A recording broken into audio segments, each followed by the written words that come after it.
একবার একটা শেয়াল বনে বিচরণ করছিল। ও একটা ছোট্ট শাবক দেখতে পেল। ও ভাবলো, আজ একেই আমি খাবার হিসেবে গ্রহণ করব। আশেপাশে দেখলো কেউ দেখছে না, তো কেউ ছিল না, আর সেই শাবকের ওপর আক্রমণ করল, যা হলো একটা ঘোর অপরাধ।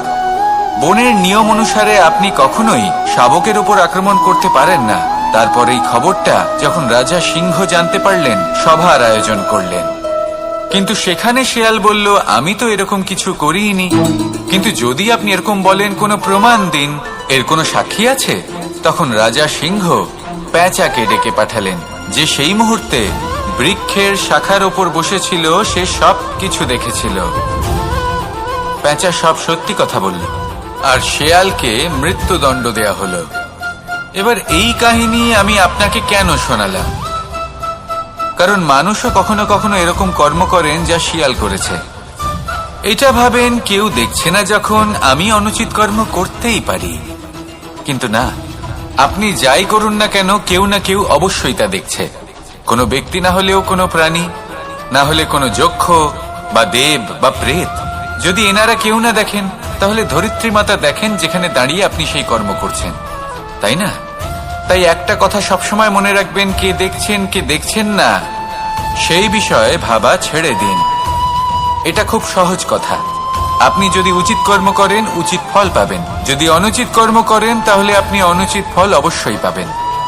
সেই জন্য উচিত পথে চলতে থাকুন, উচিত কর্ম করতে থাকুন, আর আমার সাথে ভালোবেসে বলুন, রাধা রাধা। আমাদের হাতটা দেখুন। এই হাতে 5টা আঙুল আছে, যা ভিন্ন ভিন্ন ধরনের। একরকম কেন নয়? কারণ হলো প্রত্যেকের নিজের নিজের গুরুত্ব আছে, নিজের নিজের মাহাত্ম্য আছে। এরা ভিন্ন, তাই একত্রিত হয়ে মুষ্টিবদ্ধ করা সম্ভব, যার দ্বারা আমরা আত্মরক্ষাও করতে পারি, আবার আক্রমণও করতে পারি। যদি 5টি আঙুল সমান হতো, তাহলে মুষ্টিবদ্ধ হতে পারত না, নিজেদের মধ্যে বিভ্রান্তির সৃষ্টি করত। এবার এরকমই কিছু আমাদের সংসারেও হয়। আমাদের দেশ, যেখানে একটি ভূমির ওপর ভিন্ন ভিন্ন ধর্মের মানুষ বাস করেন, ভিন্ন ভিন্ন জাতি, ভিন্ন ধর্ম, ভিন্ন ভাষা। কিন্তু যদি আমরা এটা ভাবি যে কিভাবে এই দেশকে কল্যাণের পথে নিয়ে যাওয়া যায়, কিভাবে এর বিকাশ করা সম্ভব, তাহলে আমাদের একত্রিত হওয়া শিখতে হবে। যেইভাবে 5টা আঙুল একত্রিত হয়, মুষ্টিবদ্ধ হয়, সেইভাবেই আপনার যে ভাষাই হোক, যে ধর্মই হোক, যে জাতি হোক না কেন, ঠিক আছে, আবশ্যক হলো আপনার নিজের কর্মভূমির সাথে, আপনার ধরিত্রীর সাথে যুক্ত থাকা, সাথে থাকা। তবেই দেশের উন্নয়ন সম্ভব। তবেই এই দেশ স্বতন্ত্র থাকবে, সফল হবে, আর এই মন প্রসন্ন হয়ে বলবে, রাধা রাধা। আমি অনেক সংখ্যক মানুষকে দেখেছি, তাদের কাছে অত্যাধিক জ্ঞান আছে, শিল্প আছে, ধন আছে, কীর্তি আছে, কিন্তু তারা এই সবকিছু নিজেদের কাছেই রাখেন, এই সমাজে বিতরণ করেন না। কারণ হলো ভয়। ওনাদের মনে হয় যে যদি আমি এই সব কিছু সমাজে বিতরণ করি, তাহলে সমাজ আমার শিল্প হোক, ধন হোক, জ্ঞান হোক, কীর্তি হোক, সবকিছু চুরি করে নিয়ে যাবে, আর তার বদলে আমি কিছুই পাবো না। এটা কিন্তু সত্য নয়। সত্য হলো এটাই যে যদি আপনি নিজেকে এই সংসারের প্রতি সমর্পিত করেন, তাহলে এই সংসার আপনার প্রতিও সমর্পিত থাকবে। আপনি শুধু ধন, জ্ঞান, কীর্তি, সম্মান পাবেন তাই নয়, বরং এই সমাজ আপনাকে নিজের চোখে হারাবে, মনের মধ্যে স্থান দেবে। তাই এই ভয় ত্যাগ করে দেখুন কিভাবে এই সমাজ আপনাকে প্রেম সমর্পণ করে। আসুন আমার সাথে ভালোবেসে বলুন, রাধা রাধা। সেই কখন থেকে এই পুস্তকটিকে দেখছি, কিন্তু এর থেকে আমি কোনো জ্ঞান লাভ করতেই পারছি না।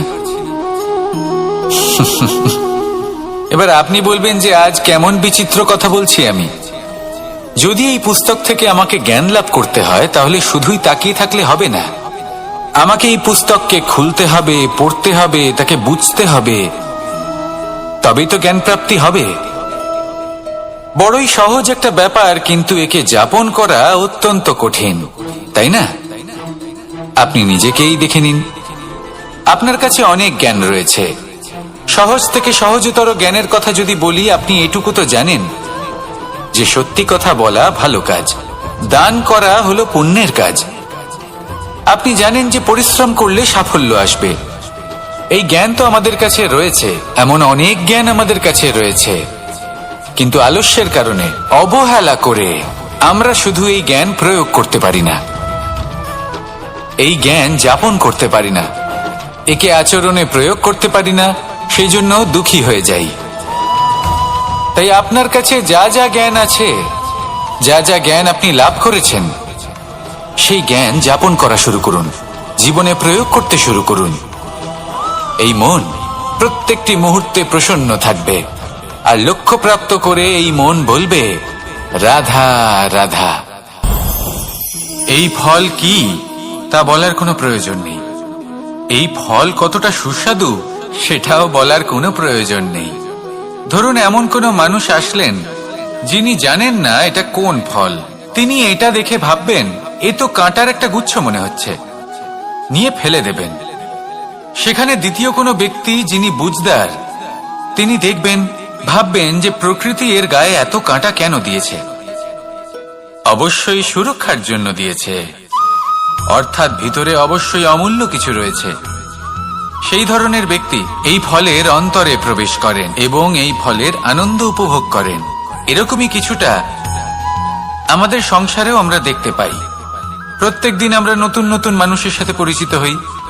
এমন কিছু ব্যক্তি থাকেন যাদের সাথে প্রথম আলাপের পর আমাদের এটা মনে হয় যে এই ব্যক্তিকে দেখে একটু রাগী ব্যক্তি মনে হচ্ছে, বড়ই অহংকারী বোধ হচ্ছে, উদ্ধত মনে হচ্ছে।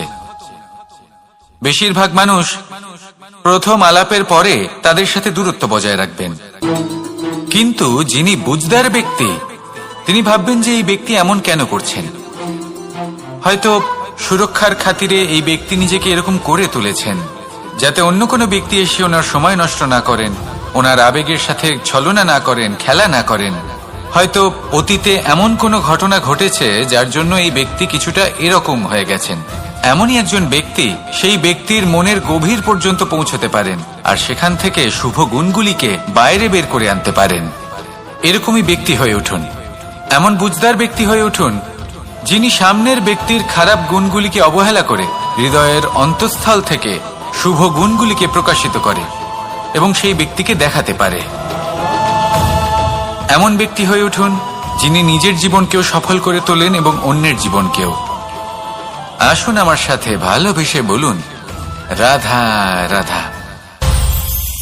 মানুষ যখনই একে অপরের সামনে নিজেদের হৃদয়ের ভাবনা প্রকাশ করে তখন এক অত্যন্ত প্রভাবশালী মাধ্যম তারা ব্যবহার করে, যাকে ভাষা বলা হয়। এবার আমি দেখেছি যে একজন মানুষ অনেকগুলো ভাষাতেই নিপুণ। আমি এটাও দেখেছি যে মানুষ অনেকগুলো ভাষায় কথা বলে, কখনো কখনো অনেক ভাষা মিলিত করে তার প্রয়োগ করে, উচিত প্রকারে তাকে ব্যবহার করে না, না সেটাকে সম্মান করে আর না ভাষাকে শুদ্ধ রাখে। আর এটা হলো অনুচিত। যদি ভাষাকে শুদ্ধ রাখেন তাহলে ভাষা আপনার চরিত্রকে শুদ্ধ রাখবে, তা আপনার একাগ্রতা বাড়িয়ে তুলবে। এই প্রত্যেক ধ্বনিকে অনুভব করে যদি আপনি শব্দের উচ্চারণ করেন, ভাষাকে প্রয়োগ করেন, তাহলে আপনিও আনন্দ পাবেন আর যিনি শুনছেন সেই ব্যক্তির কানেও মধুর শব্দ বাজবে। তাই মনে রাখবেন, যে ব্যক্তি ভাষার পবিত্রতাকে সম্মান করে তাকে সংসারও সম্মান করে। ভাষাকে শুদ্ধ এবং পবিত্র রাখুন, তাহলে ভাষা আপনার চরিত্রকেও শুদ্ধ এবং পবিত্র রাখবে। আর এই মন সুপ্রসন্ন হয়ে বলবে, রাধা রাধা। আমি এইভাবে প্রত্যেকদিন নিজের সাথে কিছুটা সময় অতিবাহিত করি, সুচিন্তা করি, কারণ আমি এটা মনে করি যে আমার প্রতিদ্বন্দ্বী অন্য কেউ নয় বরং আমি নিজেই। আর আমি চেষ্টা করি যে আমি যেন নিজেকে নিজের থেকে বেশি শ্রেষ্ঠ করে তুলতে পারি। তাই প্রতিদিন আমি আকলন করি নিজের কর্মের, যে কাল আমি কি উচিত করেছি, কি অনুচিত করেছি, যে ভুল আমি করেছি তা আজকে কি করে শুধরে নিতে পারি, যে শ্রেষ্ঠ কর্ম আমি কাল করেছি আজও সেই শ্রেষ্ঠ কর্ম আমাকে করতে হবে। শুধু এই প্রক্রিয়াতেই আমি নিজেকে শ্রেষ্ঠ ব্যক্তি, শ্রেষ্ঠ রাজা, একজন শ্রেষ্ঠ পিতা, পুত্র করে তুলি। এইভাবেই আমি একজন শ্রেষ্ঠ মানুষ হয়ে উঠি। আপনিও এই কথা মনে রাখবেন যে আপনার প্রতিস্পর্ধা অন্য কারোর সাথে নয়, বরং নিজের সাথে। তাই নিজের কর্মের আকলন করুন, নিজের মধ্যে যে দোষ আছে তা ত্যাগ করুন, নিজেকে শুধরে ফেলুন। এই মন সবসময় সুপ্রসন্ন থাকবে এবং লক্ষ্য প্রাপ্ত করে বলবে, রাধা রাধা। কি অমূল্য, কি সুন্দর এই রত্ন। এবার ভেবে দেখুন, যদি আমি এই রত্নকে ব্যবহার করি আখরোট ভাঙার জন্য, তাহলে কি হবে? বা ভেবে দেখুন, এই রত্ন নিয়ে আমি যদি বন্ধুদের সাথে খেলা করতে শুরু করে দিই, তাহলে কি হবে? আপনি তো হাসবেন আমার ওপর। আপনি বলবেন, এত অমূল্য একটা রত্ন, এর দ্বারা কত দুঃখ দূর করা সম্ভব। এই মূল্যবান রত্নের আমি অপব্যবহার করছি। একদম ঠিক বলেছেন, আমি মেনে নিচ্ছি। মূল্যবান বস্তুর অপব্যবহার করা অনুচিত। কিন্তু আপনিও তো তাই করছেন, তাই না? ভেবে দেখুন, মানুষ এই সংসারের সর্বশ্রেষ্ঠ প্রাণী, আর মানুষের এই শরীর সব থেকে মূল্যবান রত্ন। এবার এর সাথে আপনি কি করছেন? অপব্যবহার করছেন না, নিজের স্বাস্থ্যের যত্ন নিচ্ছেন না, আপনি অনুচিত পথে চলছেন শুধুমাত্র ধন অর্জন করার জন্য, পাপ কাজ করছেন। কি না করছেন? এটা অপব্যবহার নয়? ভেবে দেখুন, আমরা এই মানব শরীরের সাথে কি করতে পারি। যদি এর আমরা সদ্ব্যবহার করি, তাহলে অনন্ত পুণ্য অর্জন করতে পারি, যার দ্বারা শুধুই নিজেকে নয়, বরং আমাদের আশেপাশের সকলকে সন্তোষ প্রদান করতে পারি।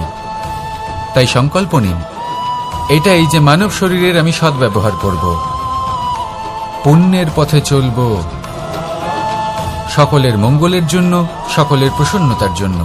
এই কর্ম করুন, এই পথে চলতে থাকুন।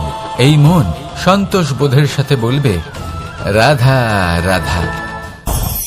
সকলে আমাকে জিজ্ঞেস করেন যে, কৃষ্ণ, তুমি সবসময় হাসি মুখে কি করে থাকো? এত প্রসন্ন কি করে থাকো তুমি? এই সমগ্র সংসারে চতুর্দিকে সমস্যা রয়েছে, দুঃখ রয়েছে, তাও হাসি মুখে কি করে থাকো?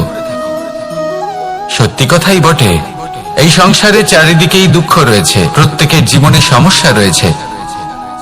কৃষ্ণের জীবনে একটু বেশি সমস্যা রয়েছে, তাও আমি হাসতে থাকি। কেন? কারণ হলো প্রেম। আমার সমস্ত মনোযোগ কেন্দ্রীভূত থাকে সেই প্রেমের প্রতি যা আমি পেয়ে থাকি। যেমন রাধার প্রেম, দ্বারকার প্রেম, দাদার প্রেম, স্ত্রীর প্রেম, পুত্রের প্রেম, মাতা পিতার প্রেম আদি ইত্যাদি। আমার মনোযোগ এই প্রেমের প্রতি কেন্দ্রীভূত থাকে।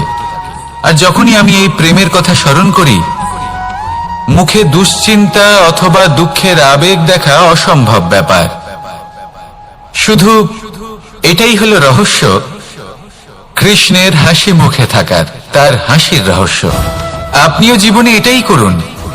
আপনি জীবনে যে ভালোবাসা পেয়েছেন তার প্রতি মনোনিবেশ করুন। ধন্যবাদ জানান সেই প্রেমকে, ধন্যবাদ জানান সেই সকল ছোট ছোট বস্তুকে যা আপনি জীবনে পেয়েছেন। আমি নিশ্চিত রূপে বলতে পারি যে আপনার সমস্ত জীবন বদলে যাবে।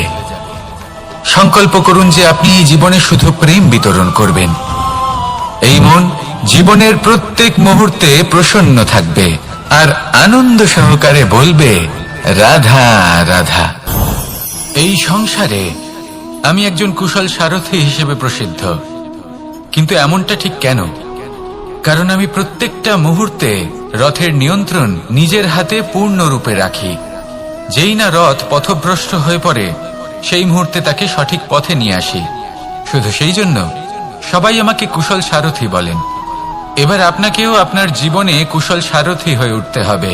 অর্থাৎ আপনাকে রথ চালাতে হবে না, শুধু আবেগের উপর নিয়ন্ত্রণ রাখতে হবে। কখনো কখনো জীবনে এমন কাজ আসে যেখানে মন রসবোধ খুঁজে পায় না। তখন মন বারংবার সেই পথ থেকে সরে যায়, সেই পথ থেকে বিচলিত হয়ে মন অন্যদিকে চলে যায়। তখন আপনাকে আপনার মনের ওপর পূর্ণ নিয়ন্ত্রণ রাখতে হবে। তার রাশ নিজের হাতে পূর্ণরূপে ধরে রাখতে হবে। যেই না মন পথভ্রষ্ট হবে তাকে পথে নিয়ে আসতে হবে, আবার পথ হারাবে, আবার পথে নিয়ে আসতে হবে। তাই মনে রাখবেন, যদি আপনি নিজের মনকে নিয়ন্ত্রণ করতে পারেন, নিজের জীবনকেও নিয়ন্ত্রণ করতে পারবেন। নিজের জীবনে কুশল সারথি হয়ে উঠুন, তাহলে মনোবাঞ্ছিত স্থানে এবং লক্ষ্যে পৌঁছতে পারবেন। আর তখন এই মন আর এই জীবন প্রসন্ন হয়ে বলবে, রাধা রাধা।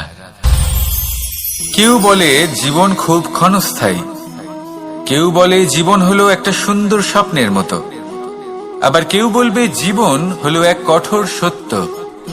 কিন্তু জীবন আসলে কি? জীবন হলো আপনারই প্রতিবিম্ব, একটা দর্পণ। অর্থাৎ আপনি জীবনকে সেইভাবেই পাবেন যেরকম আপনি নিজেকে প্রতিপন্ন করবেন। যদি আপনি দর্পণের দিকে তাকিয়ে হাসেন, তাহলে আপনি সামনে হাসি মুখী দেখতে পাবেন। এবার যদি আপনি গম্ভীর হয়ে থাকেন, তাহলে আপনি একজন রুষ্ট ব্যক্তি দেখতে পাবেন। শেষে সবথেকে বেশি গুরুত্বপূর্ণ হলো আপনার চেষ্টা। আপনাকে সবসময় চেষ্টা করতে হবে যাতে আপনি নিজেকে প্রসন্ন এবং ইতিবাচক মনোভাবে রাখেন। এটা হলো আপনারই উত্তরদায়িত্ব, তাকে পালন করুন। এই মনকে প্রসন্ন রাখুন, এই সংসারকে সুন্দর বলে মনে হবে। আর এই মন প্রসন্ন হয়ে বলবে, রাধা রাধা। এই সংসারে যখনই পাপের ঘোড়া পূর্ণ হয়, তখন ঈশ্বর অবতীর্ণ হন। দেখুন, যে ব্যক্তি পাপের সাথে লড়াই করে, সবাই তাকে ঈশ্বর মনে করেন। এখানে বিষয় হলো সাহসের, বিষয় হলো লড়াইয়ের।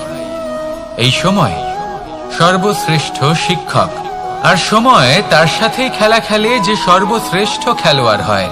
সময় তাদেরই পরীক্ষা নেয়। এবার হয় আপনি আগে থেকেই সর্বশ্রেষ্ঠ হন, নয় এই খেলা খেলতে খেলতে সর্বশ্রেষ্ঠ হয়ে ওঠেন। যখনই এই সময় আপনার পরীক্ষা নেবে, তখন কখনোই নিরাশ হয়ে পড়বেন না। নির্ভীক হয়ে সাহসের সাথে সামনের দিকে তাকান এবং এগিয়ে চলুন। পরিস্থিতিগুলির এবং পরীক্ষার সম্মুখীন হন। এই পরীক্ষা ভবিষ্যতে আপনাকে এমন একটা ফল দেবে যে আপনি কৃতজ্ঞ বোধ করবেন যে আজ আপনি এই পরীক্ষার সম্মুখীন হওয়ার সুযোগ পেয়েছেন। আসুন আর আমার সাথে ভালোবেসে বলুন, রাধা রাধা। এই নিম পাতাকে দেখুন, ওর কিন্তু অনেকগুলো গুণ আছে। অনেক অসুখের নিরাময়ের জন্য এই নিম ওষুধ হিসেবে ব্যবহৃত হয়।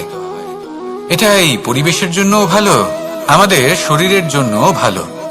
কিন্তু যখন এটা চেখে দেখবেন, তখন বুঝতে পারবেন এই নিম পাতা খুব তেঁতো। এবার এই যে নিম পাতার স্বাদ তেঁতো, সেটা কি খারাপ ব্যাপার? তেঁতো স্বাদ হওয়া কি খারাপ ব্যাপার? দেখুন, নিম পাতার স্বাদ তেঁতো, তাতে ওর কোনো দোষ নেই। ঠিক সেভাবেই আমের স্বাদ মিষ্টি, তাতে আমের কোনো মাহাত্ম্য নেই। কে নির্ধারণ করে যে কোনটা মিষ্টি আর কোনটা তেঁতো? জিহ্বা। আমাদের জিহ্বা আমাদের বুঝিয়ে দেয় যে কোনটা মিষ্টি আর কোনটা তেঁতো, আর আমাদের এই জিহ্বার মিষ্টি পছন্দ। ঠিক সেভাবেই যদি আপনি নিমের মতো হন, আপনার মধ্যে অনেক ভালো গুণ আছে, আপনি জানেন, আপনি সৎকর্ম করতে চান আর করতেই থাকছেন। কিন্তু এমন কোনো ব্যক্তি আছেন যে আপনাকে ঠিক বুঝে উঠতে পারছেন না। কোনো ব্যক্তি হয়তো আপনাকে ততটা সম্মান করছে না, তাহলে এতে আপনার কোনো দোষ নেই। আপনি নিজের কর্ম করতে থাকুন। যদি সমস্যা বা দোষ কিছুতে থাকে, তাহলে সেই ব্যক্তির পরখ করার ক্ষমতায় আছে। আপনি শুধু নিজেকে বিকাশের পথে নিয়ে যান, সৎকর্ম করুন, আর আমার সাথে ভালোবেসে বলুন, রাধা রাধা। সংসারে সকলের মনে বাসনা থাকে তারা যেন ধন অর্জন করতে পারেন। সবাই তার জন্য চেষ্টাও করেন। একটি অত্যন্ত ছোট শিশুও যখন সে কোনো উপহার পায়, তার থেকে সে অবশিষ্ট ধন সঞ্চয় করতে চেষ্টা করে। কারণ আমরা ভাবি যে সংগ্রহ করলে আমরা ধনী হয়ে উঠতে পারবো, ধনবান হয়ে উঠতে পারবো। এবার এটাই কিন্তু গুণের ক্ষেত্রেও প্রযোজ্য। যদি আপনারা জীবনে গুণবান হতে চান, তবে সংগ্রহ করার কোনো প্রশ্নই নেই। আপনাকে শুধু সম্পত্তি খরচ করতে হবে। আমি ধনের কথা বলছি না, আমি এই সংসারের সব থেকে মূল্যবান সম্পত্তির কথা বলছি। সেটা হলো সময়। গুণবান হওয়ার জন্য আপনাকে শুধু সময় খরচ করতে হবে, অর্থাৎ প্রত্যেক মুহূর্তের সদ্ব্যবহার করতে হবে, আর তাও উচিত প্রকারে। যদি এই কাজ আপনি করতে পারেন, তাহলে আপনা থেকেই গুণবান হয়ে উঠবেন। আর একবার যদি গুণবান হয়ে উঠতে পারেন তাহলে ধনবানও হতে বেশি সময় লাগবে না। সেই জন্য জীবনে গুণ অর্জন করুন, সময়ের সদ্ব্যবহার করুন, আর আমার সাথে ভালোবেসে বলুন, রাধা রাধা। সবাই বলেন, যদি সংসারে কিছু জয় করতে চাও তাহলে নিজেকেই পথপ্রদর্শক হতে হবে। এই সংসারকে যদি প্রকাশমান করতে চাও তাহলে প্রদীপের মতো তোমাকেও জ্বলতে হবে। এই কথা অত্যন্ত শ্রেষ্ঠ, কিন্তু প্রদীপের মতো জ্বলার পূর্বে কিছু সাবধানতা অবলম্বন করা প্রয়োজনীয়। কিভাবে? ভেবে দেখুন, চারিদিকে অন্ধকার, আমার প্রকাশের প্রয়োজন। সেই ক্ষেত্রে যদি আমি একটি দীপক প্রজ্বলিত করি তাহলে চারদিক প্রকাশমান হবে, আমার ভালো লাগবে। কিন্তু ধরুন মাথার উপর কড়া রোদ আর তার মাঝে আমি একটি প্রদীপ জ্বালাতে শুরু করলাম, তখন কি হবে? আমি নিজেই বুঝতে পারবো যে আমি মূর্খামি করছি। মাটির প্রদীপ, তেল, প্রচেষ্টা, সময়, এই সব কিছু নষ্ট করছি। সেজন্য মনে রাখবেন, জীবনে পরিশ্রম করা প্রয়োজনীয়, কিন্তু পরিশ্রম কোথায় করতে হবে, কতটা করতে হবে, সেটা মাথায় রাখা আরো প্রয়োজনীয়। আসুন আমার সাথে ভালোবেসে বলুন, রাধা রাধা। ক্ষমা একটা অত্যন্ত সুন্দর শব্দ, আমার খুব প্রিয় শব্দ, কিন্তু এই ক্ষমা কখন আর কিভাবে প্রয়োগ করতে হবে সেটা বোঝা প্রয়োজনীয়। এক, যদি আপনি কোনো অন্যায় করেন আর ক্ষমা না চান, ক্ষমা প্রার্থনা না করেন, ক্ষমা চাওয়া থেকে এড়িয়ে যান, তাহলে তাতে আপনারই ক্ষতি হবে। কিভাবে? ক্ষমা না চাইলে মনের মধ্যে অহংকার জাগ্রত হয়, আর অহংকার তো প্রকৃত অর্থে আমাদের ক্ষতিই করে। দুই, কেউ যদি অপরাধ করেন, আপনার থেকে ক্ষমা না চান, তাহলে তাকে ক্ষমা করবেন না। ক্ষমা হলো অত্যন্ত অমূল্য, আর না চাইতেই কাউকে ক্ষমা দান করা এটা উচিত নয়। তিন, যদি কেউ আপনার সাথে অনুচিত কিছু করেন, অপরাধ করেন, আর আপনার থেকে ক্ষমা চান, তাহলে তাকে ক্ষমা করে দিন। তাতে আপনার অন্তরের করুণাবোধ জাগ্রত হবে, প্রেম জাগ্রত হবে, আর তা আপনার জন্য শুভ হবে। চার, যদি আপনি নিজে কোনো অপরাধ করেন তাহলে অবশ্যই ক্ষমা চাইবেন, তাতে আপনারই লাভ হবে। কিভাবে? সামনের ব্যক্তি আপনাকে ক্ষমা করুক বা না করুক, আপনার অন্তরের অহংকার ক্ষীণ হবে, আর এই মন আরো নির্মল হয়ে উঠবে। এই ক্ষমা অত্যন্ত অমূল্য, ভেবেচিন্তে একে ব্যবহার করুন, আর আমার সাথে ভালোবেসে বলুন, রাধা রাধা। আমি এখানে একা এই বনে বসে আছি, বাঁশি বাজাচ্ছি। কার জন্য? কে আছেন এখানে? কেউ নেই। আমার প্রজা, আমার রাজ্য, আমার পরিবার আমার থেকে অনেক দূরে আছেন। আমি এখানে একা এই বনে বসে এই আকাশের এই রঙের, গাছের এই সব ফলের, মাটির সুবাসের আনন্দ উপভোগ করছি।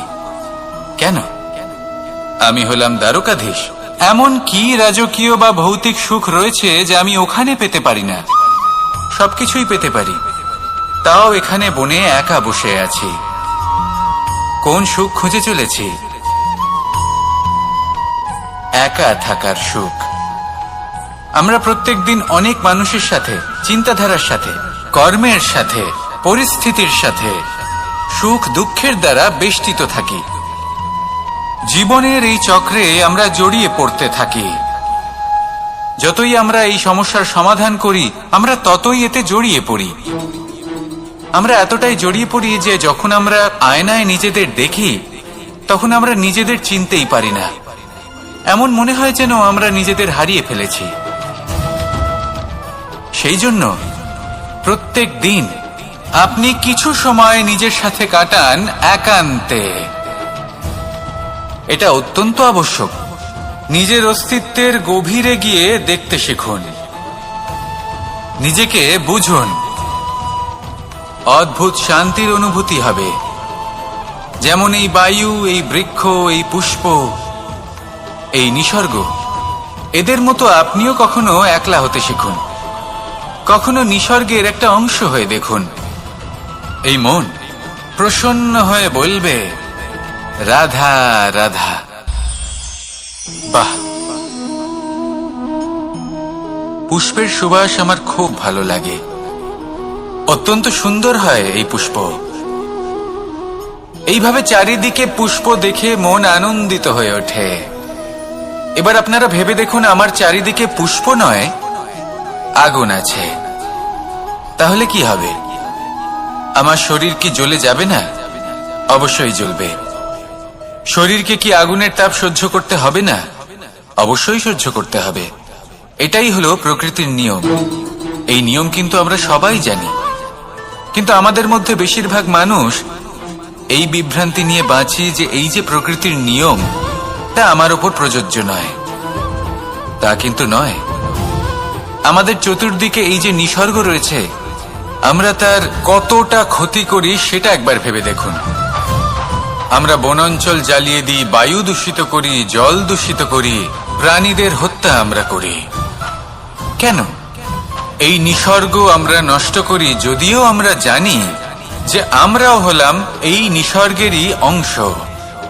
এবার দেখুন, শরীরের কোনো অংশে যদি আগুন ধরান, আস্তে আস্তে সমস্ত শরীরও জ্বলে যাবে। সেইভাবেই নিসর্গ যদি নষ্ট হয়ে যায়, তাহলে মনুষ্য জাতিও নষ্ট হয়ে যাবে। তাই এই যে নিসর্গ আপনি দেখছেন, এই পুষ্প, এই বৃক্ষ, বায়ু, জল, এদের সকলকে রক্ষা করুন, নষ্ট নয়। মনে রাখবেন, যদি নিসর্গ থাকে মানুষ থাকবে, যদি নিসর্গ থাকে তাহলেই জীবন থাকবে। আসুন আমার সাথে ভালোবেসে বলুন, রাধা রাধা। অ দিয়ে অন্ত, আ দিয়ে আরম্ভ, এই দুইয়েরই রাশি সমান। যদি আপনি মন দিয়ে দেখেন তবে দেখবেন এদের সম্পর্ক খুবই নিবিড়। কিভাবে? যখন কোনো কিছু শুরু হয়, এটা নিশ্চিত হয়ে যায় যে তা সমাপ্তও হবে। আরম্ভই যদি না হয়, তা সমাপ্তও হবে না। যা আরম্ভ হয়েছে তার সমাপ্তি হলো অবশ্যম্ভাবী। এটাই হলো প্রকৃতির নিয়ম, একে এড়ানো যায় না। এবার এই কথা আমরা সকলে জানি। এবার মানুষ কি ভাবে যে সমাপ্তির পরে কি হতে পারে, এর উত্তর তাদের কাছে নেই। তাদের উচিত অন্য কোনো বিষয় ভাবা যা বেশি গুরুত্বপূর্ণ। এবার মানুষ এটা জানে না যে মৃত্যুর পরে কি হতে পারে, কিন্তু এই কথা অবশ্যই জানে যে জন্ম থেকে মৃত্যু পর্যন্ত এই সময়, যাকে আমরা জীবন বলে থাকি, এই সময় আমরা কর্ম করতে পারি। এই কথা তো আমরা জানি। তাহলে এমন কি কর্ম করা যেতে পারে যা আমাদের সমাপ্তির পরও আমাদের প্রাসঙ্গিক করে রাখতে পারে, এই বিষয়ে ভাবা উচিত। যে জন্মগ্রহণ করেছে তার মৃত্যু হবেই, এটা সাধারণ বিষয়। কিন্তু ইতিহাস আজও সেই সকল মানুষজনকে স্মরণ করেন যাদের এই সংসার তাদের মৃত্যু নয়, বরং তাদের জীবনকালে যে কর্ম তারা করেছেন তার দ্বারা মনে রাখেন। সেই কর্মের কারণে এই সংসারে তাদের নাম, তাদের কর্ম, তাদের ব্যক্তিত্ব, তাদের কীর্তি অমর হয়ে থাকে এবং থাকবে। আপনার কাছে এতটা সময় নেই যতটা আপনার মনে হচ্ছে আপনার কাছে আছে। সেই জন্য যত শীঘ্র সম্ভব শ্রেষ্ঠ কর্ম করুন, যতটা পারবেন ততটা অধিক সুকর্ম করুন। এই সংসারে নিজেকে অমর করে তুলুন আপনার মৃত্যুর পরেও। আর আমার সাথে ভালোবেসে বলুন, রাধা রাধা। উমা, এ কি? আমি কখন থেকে এখানে অপেক্ষা করছি, হাত পেতে দাঁড়িয়ে রয়েছি যাতে একটা ফল আমার হাতে এসে পড়ে এবং সেটা আমি খেতে পারি। কখন থেকে অপেক্ষা করছি, কিন্তু সেটা হচ্ছেই না। এবার আপনি বলবেন যে এসব কি বলছি, এ কি অদ্ভুত কথা বলছি। যদি ফল খেতে হয় তাহলে আমাকে বৃক্ষে চড়তে হবে, ফলের কাছে পৌঁছতে হবে, তবেই তো ফল পাবো। এবার এটা অত্যন্ত সহজ ব্যাপার, কিন্তু এই বিষয়টা আপনি নিজের জীবনের প্রসঙ্গে ভেবে দেখুন। লক্ষ্য কোথায় আছে আপনি জানেন, সেই লক্ষ্যে পৌঁছানোর পথ কি সেটাও আপনি জানেন, সেই পথে চলার ক্ষমতাও আপনার রয়েছে, কিন্তু তাও আপনি নিজের লক্ষ্য লাভ করতে পারছেন না। কেন? কারণ আপনি অপেক্ষা করছেন যে লক্ষ্য আপনার সামনে চলে আসবে, কিন্তু তা হয় না। লক্ষ্য সে যাই হোক না কেন, ধন হোক, প্রেম হোক, কোনো সম্মান হোক বা মোক্ষ হোক, যদি আপনি তার দিকে অগ্রসর না হন তাহলে ফল প্রাপ্তি অসম্ভব ব্যাপার, তা কোনোদিনই হবে না। সেই জন্য আপনার চোখের সামনে আপনি যদি নিজের লক্ষ্যকে দেখতে পান তাহলে উঠুন এবং সেই দিকে অগ্রসর হতে শুরু করুন। নিজের অন্তরের সকল অশুভ গুণ দূর করুন, অলসতা ত্যাগ করুন, অজ্ঞানতা ত্যাগ করে দিন এবং চলতে থাকুন। অবশ্যই মনোবাঞ্ছিত ফল লাভ করতে পারবেন। মনে রাখবেন, চলতে থাকলে তবেই লক্ষ্য প্রাপ্তি হবে। অপেক্ষার দ্বারা শুধুমাত্র মৃত্যু লাভ হবে। আসুন আমার সাথে ভালোবেসে বলুন, রাধা রাধা। পাখি কখন জন্ম নেয়, কখন উড়তে শেখে, কখন বাসা বানাতে শেখে, কখন নিজের মৃত্যু লাভ করে, এসব আমাদের মধ্যে কেউ জানি না। কিন্তু পাখি একটা কথা খুব ভালো করে জানে, যে এই সংসারে যা কিছুই করুক না কেন, এই সংসারে ওকে নিয়ে কিচ্ছু যায় আসে না। এবার আমরা কি করি? কোনো কাজ করার আগে আমরা এটা ভাবি যে এই সংসার যদি আমাকে দেখে ফেলে, তাহলে কে জানে এই সংসার কি ভাববে, আমার প্রতিচ্ছবি কেমন তৈরি হবে কে জানে, কে জানে কি হবে আদি ইত্যাদি। এই সব ভাবনায় আমরা মগ্ন হয়ে যাই।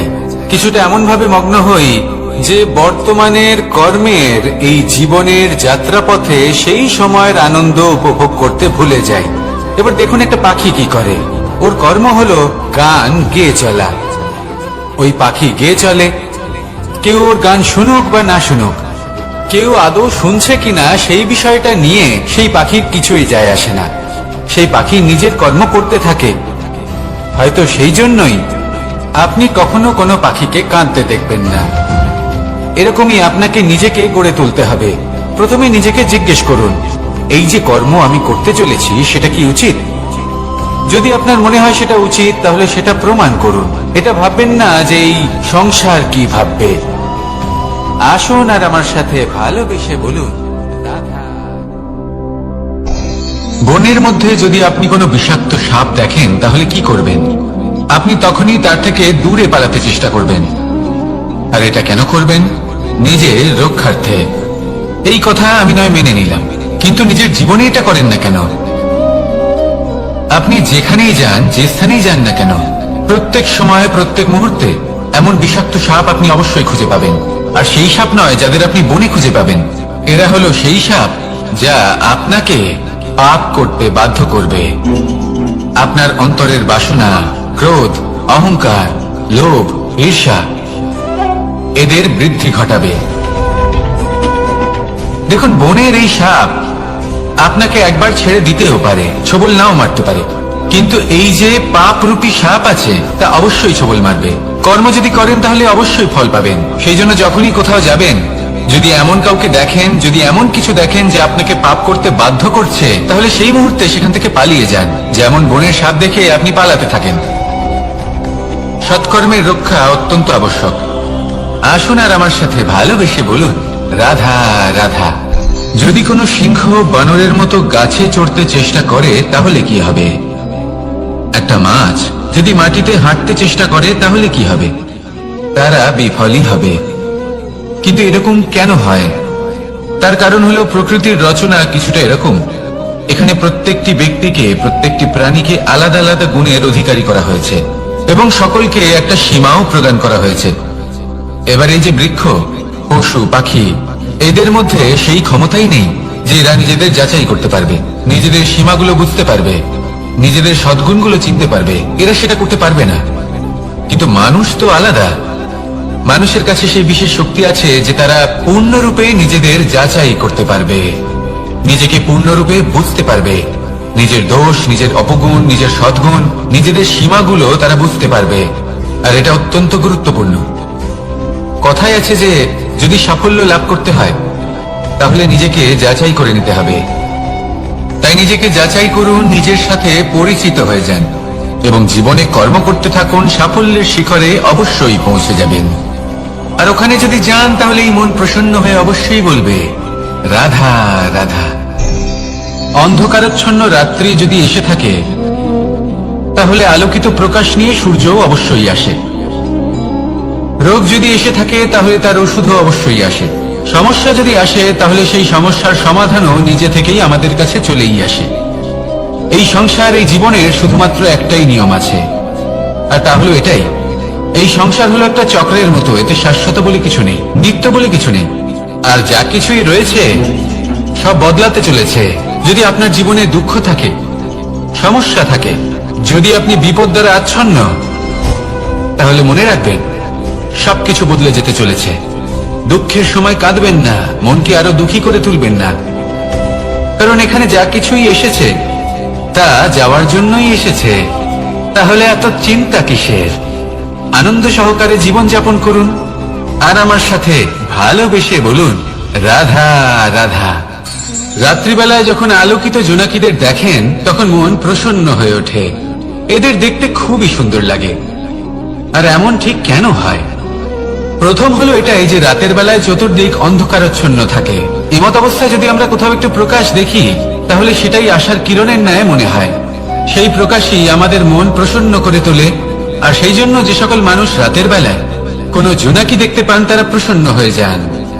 এবার কখনো কখনো জীবনে আমাদের মনে হয় যে চতুর্দিকে শুধুমাত্র অন্ধকারই হয়ে আছে। প্রত্যেকেরই তা কখনো মনে হয়। আর তখনই আমাদের নিরাশ হলে চলবে না, আমাদের দুঃখী হলে চলবে না। সেই সময় আমাদের খুঁজতে হবে নিজেদের আশেপাশে, চতুর্দিকে আর কোথাও না কোথাও আমরা প্রকাশ অবশ্যই দেখতে পাবো। আশার একটা কিরণ অবশ্যই দেখতে পাবো। কেউ এমন একটা কর্ম করেন যেটা দেখে আমরা প্রেরিত হয়ে যাই। আর এমন কোন কর্ম যদি আপনারা করেন, তাহলে সেই কর্ম আপনার মনকে প্রসন্ন ভাব, আনন্দ এবং ভালোবাসা দ্বারা ভরিয়ে তুলবে। আপনার অন্তরে সেই অন্ধকারের অন্ত করবে, দুঃখেরও অন্ত করবে। আর এই মন প্রসন্ন ভাব নিয়ে বলবে রাধা রাধা। মনুষ্য জীবনের সব থেকে বেশি গুরুত্বপূর্ণ বিষয় হল মনের একাগ্রতা। এই সংসারের যে কটি মহান কার্য সম্পাদন হয়েছে তা হল মনের এই একাগ্রতার একমাত্র ফল। আপনি অবশ্যই দেখে থাকবেন অনেক ছোট বড় নদী যা বয়ে চলে তাদের সামনে একটা বাঁধ নির্মাণ করা হয় সেই সব নদীর জল সঞ্চয় করতে। বাঁধ হয়ে গেলে প্রয়োজন মতো বা মনের ইচ্ছে মতো তাকে ব্যবহার করা সম্ভব। এবার এটাই আমাদের মনের সাথেও সম্ভব। আমাদের মনের একাগ্রতা আজকের দিনে দাঁড়িয়ে বিভিন্ন ধরনের বিকার, ক্রীড়া এবং ভোগের মধ্যে ভাগ হয়ে গেছে। একে একত্রিত করতে হবে, একটা বাঁধ নির্মাণ করতে হবে, কর্মের বাঁধ। আপনাকে শুধু এটাই করতে হবে, যেটা উচিত কর্ম সেটাই করুন, যেটা অনুচিত কর্ম সেটা করা থেকে নিজেকে বিরত রাখুন। ব্যাস, এই কাজটাই আপনি করতে থাকুন, করতে থাকুন। মনের মধ্যে একাগ্রতার বাঁধ নির্মাণ করুন। আর একবার যদি তা নির্মাণ হয়ে যায়, তাহলে যখন চাইবেন, যেখানে চাইবেন, যতটা চাইবেন একাগ্রতা প্রয়োগ করতে পারবেন। আর একবার যদি আপনি এটা শিখে যান, তাহলে এই সংসারকে বদলে ফেলার মতো কাজ আপনি করতে পারবেন, সমাজকে শোধরাবার মতো কাজ করতে পারবেন। তাহলে এই মনকে একাগ্র করুন আর আমার সাথে ভালোবেসে বলুন রাধা রাধা।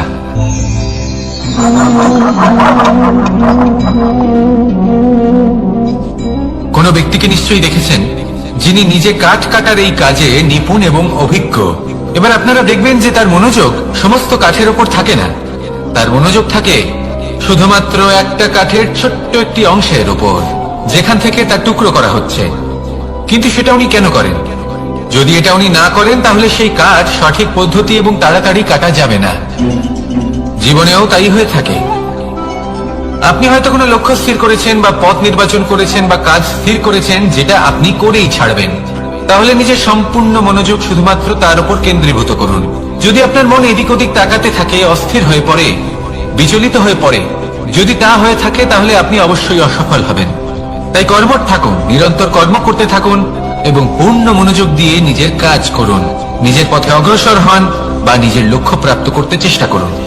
তারপর দেখুন কি হয়, কিভাবে উচিত পথে এবং তীব্র গতিতে আপনার লক্ষ্য আপনার কাছেই পৌঁছে যায়। আর আপনার এই মন প্রসন্ন হয়ে বলে রাধা রাধা। কখনো কোনো নদীকে দেখেছেন? একই আকার, একই স্থান, শুধু প্রবাহিত হতে থাকে। এর মধ্যে কখনো কোনো অপদ্রব্য ফেলে দেখুন, দেখবেন সেটা বেশিক্ষণ সেখানে থাকে না। সেটা নদীর সাথে বইতে থাকে আর বয়ে যেতে যেতে সাগরে সমাহিত হয়ে যায় আর শেষ পর্যন্ত সাগর সেটাকে তটে ফেলে দেয়। কিছুটা এমন হওয়া উচিত আমাদের বিচারধারাও। এক স্থানে তা স্থগিত হওয়া উচিত নয়, এটা সবসময় প্রবাহমান হওয়া উচিত। তবেই আমাদের চেতনা, আমাদের মূল্যবোধ এবং আমাদের স্মৃতি এই তিনটি শ্রেষ্ঠ থাকবে। আর এটাই হলো পুকুর এবং নদীর মধ্যে পার্থক্য। নদীতে জল সবসময় বয়ে চলে, সেই জন্য পবিত্র থাকে, শুদ্ধ থাকে এবং পরিষ্কার থাকে। আর সেখানে এই পুকুরের তলদেশে সব জমা হতে থাকে আর সেই জন্য তা অপবিত্র হয়ে যায়। তাই সবসময় এই বিচারধারা প্রবাহমান রাখুন। যদি মনে কোনো ভাবনা চলে আসে, সেখানেই থেকে যায় এবং বিদ্যে থাকে, তাহলে তা বের করে দিন। তাকেও বয়ে যেতে দিন এবং তার যা উত্তর হবে তা সময়ের সাথে আপনার সামনেই চলে আসবে। শুধুই নদীর মতো প্রবাহমান হন আর আমার সাথে ভালোবেসে বলুন, রাধা রাধা। এই সংসারে সাফল্য লাভ করার জন্য জ্ঞানের প্রয়োজন হয়, পরিশ্রমের প্রয়োজন হয়, দৃঢ় নিষ্ঠার প্রয়োজন হয়, নিরন্তর চেষ্টা করা প্রয়োজনীয়। কিন্তু আরো কিছু আছে যা অত্যন্ত প্রয়োজনীয় এবং গুরুত্বপূর্ণ। তা হলো ভালো বন্ধু। তাদের থাকা অত্যন্ত প্রয়োজনীয়। যদি ভালো বন্ধু থাকে তাহলে সময় এলে তারা ঢাল হয়ে আপনাকে সুরক্ষা করবেন। সময় এলে অস্ত্রের মতো শত্রুকে সংহারও করবেন। যদি তিনি জ্ঞানী হন, তাদের মধ্যে সদ্গুণ থাকে, তাহলে এই সব গুণ আপনার মধ্যেও প্রবেশ করবে। তাহলে সাফল্যের জন্য ভালো বন্ধু পাওয়া অত্যন্ত প্রয়োজনীয়। কিন্তু শুধু বন্ধু কেন, ভালো শত্রুও থাকা প্রয়োজনীয়। এবার আপনি ভাববেন, আমি কি বললাম? যদি আপনার জীবনেও ভালো অর্থাৎ শক্তিশালী শত্রু থাকে, তাহলে আপনিও শক্তিশালী হতে থাকবেন। এই শত্রু আপনাকে প্রেরিত করবে আরো বেশি শক্তিশালী হয়ে ওঠার। কখনো কোনো হরিণকে দেখুন, তীব্র গতিতে দৌড়তে থাকে। কেন তীব্র গতিতে দৌড়য়? এই কারণে নয় যে কোথাও তার জন্য মধুর ঘাস অপেক্ষা করে রয়েছে, না। সে এই কারণে তীব্র গতিতে দৌড়য় কারণ সেটা না করলে তার পেছনে একটি সিংহ আছে যে ওকে নিজের ভোজন করে ফেলবে। তাই জীবনে বিপদ, সংকট, এই সবকিছুও হলো অত্যন্ত গুরুত্বপূর্ণ। তার সম্মুখীন হতে শিখুন আর আমার সাথে ভালোবেসে বলুন, রাধা রাধা। আমরা সবাই ফল খাই, কিন্তু আমাদের সেই ফলই প্রিয় হয় যে পরিপক্ক হয়ে ওঠে, যেটা নম্র হয়, আর যে ফল অনেক বেশি মিষ্টি আর সুস্বাদু হয়ে থাকে, যাদের রঙে বাহার দেখা যায়। সেইভাবে জীবনে আমরা নানান মানুষের সাথে পরিচিত হই, কিন্তু সেই মানুষই আমাদের মন ছুঁয়ে যায় যারা বিনম্র স্বভাবের, যাদের বাণী খুব মধুর, যাদের অন্তরে আত্মবিশ্বাসের একটা তেজ, একটা রং দেখা যায়। এবার এমন ব্যক্তি আমরা কি করে হব? ঠিক সেইভাবেই যেমন একটা ফল রোদ, বর্ষা, শীত, বায়ু, এই সকল সংকটময় পরিস্থিতির সম্মুখীন হয়ে পরিপক্ক হয়ে ওঠে, সেইভাবেই মানুষ সংকটময় পরিস্থিতির সম্মুখীন হয়ে পরিপক্ক হয়ে ওঠেন। যদি এই সংকটের সম্মুখীন হন তাহলে অভিজ্ঞ হবেন, আর এই অভিজ্ঞতাই শিক্ষা দিয়ে যাবে। এই অভিজ্ঞতা আমাদের শিখিয়ে দেয় যে আমাদের বিনম্র থাকতে হবে। অহংকার করে কোনো লাভ নেই। মধুর বাণীর যে কি মূল্য তা আমরা শিখতে পারি। এই অভিজ্ঞতাই আমাদের বুঝিয়ে দেয় যে উচিত অনুচিত কোনটা, আমাদের দৃষ্টিভঙ্গি তৈরি করে, আর এই দৃষ্টিভঙ্গি দ্বারা আত্মবিশ্বাস জাগ্রত হয়। সেই জন্য জীবনে কখনো বিপদ থেকে দূরে পালাবেন না, সেগুলোর সম্মুখীন হন, অভিজ্ঞতা লাভ করুন, তার থেকে শিক্ষা লাভ করুন, এইভাবেই পরিপক্ক হবেন। আসুন আমার সাথে ভালোবেসে বলুন, রাধা রাধা। ধন সঞ্চয় করা সম্ভব, আর সেই জন্য ধন সব থেকে বেশি মূল্যবান সম্পত্তি নয়। এবার আপনি বলবেন, আমি কি বলছি? এই ধন খুব মূল্যবান, আমরা সকলে অর্জন করতে ব্যস্ত। সেটা এই কারণে, কারণ আপনারা জানেন না এই সংসারের সব থেকে বেশি মূল্যবান সম্পত্তি কি। এ হলো সেই সম্পত্তি যা কখনো সঞ্চয় করা সম্ভব নয়। আপনার কাছে যতই ধন থাকুক তা দিয়ে আপনি স্বাস্থ্য লাভ করতে পারেন, বাড়ি কিনতে পারেন, আদি ইত্যাদি, কিন্তু আপনি যতই ধনী হন না কেন, ফেলে আসা দিনের একটা মুহূর্ত আপনি লাভ করতে পারবেন না। এই একটা মুহূর্ত, এই সময়, এটাই হলো সংসারের সব থেকে মূল্যবান সম্পত্তি। একবার চলে গেলে তা কখনোই ফিরে আসে না। আর এই মুহূর্ত যতই চলে যাক না কেন, আমরা স্মৃতির মাধ্যমে সেগুলি যাপন করতে পারি, তার আনন্দ উপভোগ করতে পারি, আর যার সাথে আমরা সময় অতিবাহিত করেছি তার স্মৃতিতে আমরা চিরকাল জীবিত থাকতে পারি। সেই জন্য সময় সব থেকে মূল্যবান সম্পত্তি, তাকে এইভাবে নষ্ট করবেন না। প্রত্যেকটা মুহূর্ত উপভোগ করুন, আনন্দ করুন, আর ভালোবেসে বলুন, রাধা রাধা। কনক, কি সুন্দর একটা শব্দ। এর অনেকগুলো রূপ রয়েছে, অনেকগুলো অর্থ রয়েছে। প্রথম অর্থ হলো স্বর্ণ, অর্থাৎ সম্পত্তি। দ্বিতীয় অর্থ ধুতুরা, অর্থাৎ গাছের ছোট একটা বীজ, যা কিনা অত্যন্ত শক্তিশালী হয়। যদি বেশি মাত্রায় এর প্রয়োগ করা হয় তাহলে এটা বিষময় হয়ে উঠতে পারে। এই হলো সেই ধুতুরা যার প্রয়োগ মহাদেবের পুজোতে করা হয়। এবার প্রশ্ন হলো এটাই যে এই স্বর্ণ এবং এই ধুতুরার মধ্যে মিল কি রয়েছে? মিল হলো এটাই যে এই দুটোই মানুষকে মত্ত করে তোলে। ধুতুরা মানুষকে তখন মত্ত করে যখন তাকে সেবন করা হয়, কিন্তু স্বর্ণ, ধন, সম্পত্তি, মানুষ সেটা যতটাই অর্জন করে নেয় সেটাই যথেষ্ট। এই স্বর্ণ মানুষের ভাবনা চিন্তা করার ক্ষমতাকে বশ করে ফেলে। মানুষ সম্পত্তির লোভে মত্ত হয়ে ওঠে, কারণ যে যত চমৎকারী, যতটা অমূল্য হয়, তাকে সামলানো কিন্তু ততটাই কঠিন, তাই না? তাই মনে রাখবেন, ধন, স্বর্ণ, সম্পত্তি এগুলো ধুতুরার থেকেও অনেক বেশি বিষাক্ত হতে পারে। তাই এর উপর আত্মসংযমের একটা কবচ পরিয়ে রাখবেন এবং বিবেকের শক্তির সাথে এগুলো প্রয়োগ করুন, তবেই কল্যাণ হবে। আসুন আমার সাথে ভালোবেসে বলুন, রাধা রাধা। আমার কাছে যশোদা মা যেমন, আমার কাছে দেবকী মা যেমন, আমার কাছে ঠিক তেমনই হলেন গোমাতা। এবার ভেবে দেখার বিষয় হলো এটা যে এই সংসারে অসংখ্য প্রাণী আছে, একজন গাইকে একজন মায়ের মর্যাদা কেন দেওয়া হয়? তাহলে এর অনেকগুলো কারণ আছে। এই গাই অর্থাৎ গোমাতা, এনারা হলেন অত্যন্ত শান্ত, শান্তি প্রিয়, কখনো কারোর কোনো ক্ষতি করতেই পারেন না। গোমাতা যে দুধ নিজের বাছুরকে পান করান, সেই দুধই আমাদেরও দেন। সেই দুধ পান করে আমরা শক্তি লাভ করি। এই দুধ থেকে আমরা মাখন, ঘি, পায়েস এইসব সুস্বাদু খাবার লাভ করি। গোমাতার গোবর আমাদের জ্বালানি হিসেবে সাহায্য করে, যার ফলে খুব কম সংখ্যক কাঠ ব্যবহার করা যায় এবং বেশিরভাগ জঙ্গল সুরক্ষিত থাকে। গোমাতার গোমূত্র সেটাও আমাদের কাছে লাভজনক। এর দ্বারা আমরা অনেক রোগ থেকে মুক্তি লাভ করতে পারি। গোমাতা যখন একটি বাছুরকে জন্ম দেন, তখন সেই বড় হয়ে আমাদের ক্ষেত কর্ষণ করে। সেই জন্য গাইকেও জীবনে মায়ের মর্যাদা দেবেন। যতটা সম্ভব তাকে সেবা করুন এবং ভালোবেসে তাকে পালন করুন। এই মন নিজে থেকেই প্রসন্ন হয়ে বলবে, রাধা রাধা। মধু কারই না পছন্দ বলুন তো? অত্যন্ত সুস্বাদু হয় এই মধু, মিষ্টি খেতে হয় এবং তা শক্তিও প্রদান করে। এবং প্রত্যেকটি মিষ্টি পদার্থের মতোই এতেও খুব তাড়াতাড়ি পিঁপড়ে ধরে যায়। অন্যদিকে যদি নুনকে দেখি, তাহলে বছরের পর বছর রাখলেও এতে পিঁপড়ে ধরে না। এবার যদি কথা বলি বন্ধুত্বের, তাহলে বন্ধুত্ব নুনের মতো হওয়া উচিত, মধুর মতো নয়। যারা সামনে এলে শুধুমাত্র মধুর মধুর কথা বলবে, পরে এতে পিঁপড়ে ধরে যাবে, এটা নুনের মতো হওয়া উচিত। প্রকৃত বন্ধু হলো সে যে সময় এলে পরে আপনার সামনে আপনার প্রকৃত সত্য তুলে ধরবে, তা সে যতই কঠিন হোক না কেন। আপনার দোষ, আপনার অপগুণ, আপনার খামতি আপনাকে বলতে পারবে, যাতে আপনি সেগুলো শুনে মেনে নিয়ে তারপর নিজেকে শুধরোতে পারেন। এটাই হলো প্রকৃত বন্ধুত্ব। কখনো নিজের জীবনের আশেপাশে মন দিয়ে দেখবেন, অনেক সময় এমন মানুষ থাকেন, অনেক বন্ধু থাকেন, যাদের দেখে আমাদের মনে হয় যে এনারা খুব কঠোর, এনাদের কথা খুব কটু। কিন্তু বেশিরভাগ এমন মানুষের মনটা যদি বুঝতে পারেন, তাহলে দেখবেন তাতে কোনো মালিন্য নেই। এনাদের মন অত্যন্ত পবিত্র হয়। যদি আপনার জীবনেও এমন কোনো ব্যক্তি থেকে থাকে, এমন বন্ধু থাকে, তাহলে তাদের আগলে রাখুন আর আমার সাথে ভালোবেসে বলুন, রাধা রাধা।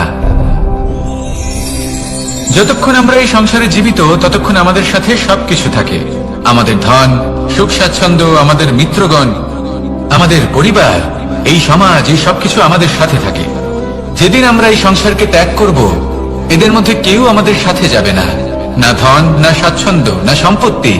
এই সকল মানুষ, এই সমাজ, এরা শুধুমাত্রই শ্মশান পর্যন্ত আমাদের সাথে থাকতে পারবেন। তারপরে যদি আমাদের সাথে কিছু যেতে পারে, তাহলে তা শুধুই আমাদের ধর্ম। আর এই সংসারে আমরা নিজেদের যে সুনাম রেখে যাই, সেটা সম্ভব শুধুমাত্র কর্মের দ্বারা।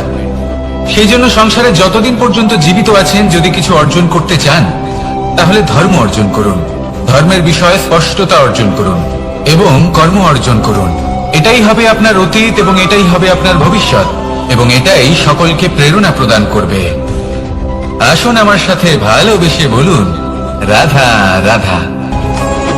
এই পরিবার হলো আমাদের জীবনের একটা অমূল্য সম্পদ, অমূল্য এক আশ্রয়, যা এই সংসারে হয়তো কোথাও আপনি পাবেন না। তাই একে আগলে রাখুন। পরিবার সেই গাছ। আসুন আমার সাথে ভালোবেসে বলুন, আর সেই গাছ আসুন আমার সাথে ভালোবেসে বলুন, রাধা রাধা। অনেক সময় আমরা জীবনে অনেক মানুষকে এমন বলতে শুনে থাকি যে আমি অসফল হয়েছি কারণ আমার সময় ভালো যাচ্ছিল না। আমি এই জিনিসটা লাভ করতে চাইছিলাম কিন্তু করতে পারলাম না কারণ আমার সময়টা ভালো যাচ্ছিল না। আমি আমার জীবনে ওই মহান কাজটা করতে চাইছিলাম কিন্তু করতে পারলাম না। কেন? কারণ আমার সময়টা ভালো যাচ্ছিল না। কিন্তু যে মুহূর্তে ভালো সময় আমার জীবনে আসবে আমি সব কিছু প্রাপ্ত করব। এমন প্রায় প্রত্যেকেই বলেন। আসুন একটা কথা বোঝা যাক। একজন মালিকে দেখুন, সে প্রত্যেক দিন গাছের সেবা করে, তাকে জল দেয়, তার যত্ন আত্তি করে। কেন? প্রত্যেক দিন সেই গাছ ফল দেয় না। সঠিক সময় এলে তবেই সেই গাছ ফল দেয়, কিন্তু প্রত্যেক দিন মালি তার সেবা করে, তাকে যত্ন করে। শুধুমাত্র তখন করে না যখন সেই গাছ ফল দিতে সক্ষম। আর যদি মালি গাছের যত্ন প্রতিদিন না করে তাহলে হয়তো সেই গাছ ফল দিতেই পারবে না। এটাই হলো আমাদের জন্য একটা শিক্ষা। যখন সময় আমাদের জন্য অপেক্ষা করে না তখন আপনি সময়ের জন্য কেন অপেক্ষা করছেন? ভালো সময়ের জন্য অপেক্ষা করবেন না। ভালো এবং শুভ কর্ম দ্বারা ভালো সময়কে নিজের কাছে টেনে আনুন। নিরন্তর কর্ম করুন, পরিশ্রম করতে থাকুন। শুভ সময় আপনা থেকেই আপনার কাছে আসবে। আসুন আমার সাথে ভালোবেসে বলুন, রাধা রাধা। একে বালি বলুন, মাটি বলুন বা ধুলো বলুন, এ দিয়ে কত কিছু করা সম্ভব। এ দিয়ে আপনি নিজের বাসস্থান নির্মাণ করতে পারেন, প্রাচীর করে তুলতে পারেন, অট্টালিকা নির্মাণ করতে পারেন। কিন্তু যদি এই বালিকে আপনি মুষ্টিবদ্ধ করে রাখতে চান তাহলে তা হাত থেকে ফসকে যাবে। আপনি কখনোই একে মুষ্টিবদ্ধ করতে পারবেন না। এরকমই হয় আমাদের জীবন, আর এরকমই হয় সময়। এই মুষ্টিবদ্ধ করা বালির মতো। সময়কে আমরা বাধা দিতে পারবো না, আটকেও রাখতে পারবো না। এ হলো প্রবাহমান। জন্ম থেকে মৃত্যু পর্যন্ত এই যে সময়, তা খুবই সীমিত। আর এই সময় আমরা যেটাই করি তার দ্বারাই আমাদের মূল্য নির্ধারিত হয়। আর এই সংসার থেকে চলে যাওয়ার পরেও এই সংসার এই সব কর্মের জন্যই আমাদের মনে রাখে। তাই যদি আপনি এটা ভাবেন যে আজ যে কর্ম করার ছিল আমি না হয় কাল করে নেব, কাল আমার লক্ষ্যে পৌঁছানোর কথা ছিল আমি পরশু পৌঁছবো, না, এই সময় খুব মূল্যবান, একে নষ্ট করবেন না। এই সময়কে সদ্ব্যবহার করুন, মহান হবার পথে অগ্রসর হন। একে যদি মুষ্টিবদ্ধ করে রাখার চেষ্টা করেন এই সময় থেমে থাকবে না। আসুন আমার সাথে ভালোবেসে বলুন, রাধা রাধা। আমাদের মনে যখন কোনো প্রশ্ন ওঠে, কোনো দ্বন্দ্ব জাগে, তখন আমরা যাই আমাদের গুরুর কাছে, আমাদের আরাধ্যের কাছে গিয়ে জিজ্ঞেস করি। এইভাবেই একদিন আমি পৌঁছলাম আমার আরাধ্যের কাছে, আমার মহাদেবের কাছে, আর ওনাকে প্রশ্ন করলাম যে মহাদেব, জীবনে আনন্দ পাওয়ার, উৎসব পালনের, প্রেম ভাগ করে নেবার, জীবনকে উপভোগ করে নেওয়ার সর্বশ্রেষ্ঠ সময় কোনটা? মহাদেব হাসলেন আর উনি বললেন, জীবনে উৎসব পালনের সব থেকে শ্রেষ্ঠ দিন হল মৃত্যুর ঠিক আগের দিনটা। প্রেম ভাগ করে নেওয়ার সব থেকে শ্রেষ্ঠ মুহূর্ত হল মৃত্যুর ঠিক আগের মুহূর্ত। জীবনকে উপভোগ করে নেওয়ার সর্বশ্রেষ্ঠ প্রহর হল মৃত্যুর এক প্রহর পূর্বে। তখন আমি চমকে গেলাম। আমি বললাম, কিন্তু মহাদেব, মৃত্যু তো অনিশ্চিত, আমরা জানিও না কবে আমাদের মৃত্যু হবে। মহাদেব আবার হাসলেন উনি বললেন যে যদি আমরা এভাবে জীবন কাটাই যে আমরা জীবনের প্রত্যেক দিন, প্রত্যেক মুহূর্ত, প্রত্যেক প্রহর শেষ বলে মনে করি, তাহলে আমাদের সমস্ত জীবন আনন্দের সাথেই অতিবাহিত হবে। কি বলেন?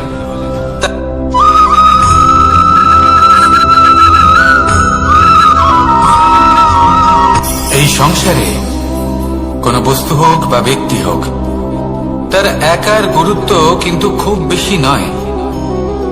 একটা উদাহরণ হিসেবে বৃষ্টির ফোঁটাকে ভেবে দেখুন। যদি একটি বৃষ্টির ফোঁটা হয় তাহলে তার খুব বেশি গুরুত্ব থাকে না, কিন্তু যখন সহস্র বৃষ্টির ফোঁটা মেঘের মধ্যে দিয়ে ঝরে পড়ে তখন সেটা বর্ষার রূপ ধারণ করে। সেই বর্ষা যা এই প্রকৃতিকে শান্ত করে। সেইভাবে পাথরের ছোট টুকরো তার খুব বেশি গুরুত্ব থাকে না, কিন্তু যখন অসংখ্য পাথরের টুকরো একত্রিত হয় তখন তা পর্বতের আকার ধারণ করে। সেইভাবেই কিছু মানুষ যখন একত্রিত হন তখন তৈরি হয় পরিবার, কিছু পরিবার যখন একত্রিত হয় তখন তৈরি হয় সমাজ, যখন অনেক সংখ্যক সমাজ একত্রিত হয় তখন তৈরি হয় রাজ্য। এবার এই রাজ্যের সব থেকে গুরুত্বপূর্ণ ব্যক্তি হতে পারেন রাজা, কিন্তু তাও সেই রাজা একা কিছু করতে পারেন না।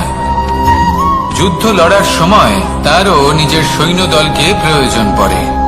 কিন্তু এই সংসারে এমন একজন ব্যক্তি আছেন যিনি একাই সব কাজ করতে থাকেন, এবং সেই ব্যক্তি হলেন মা।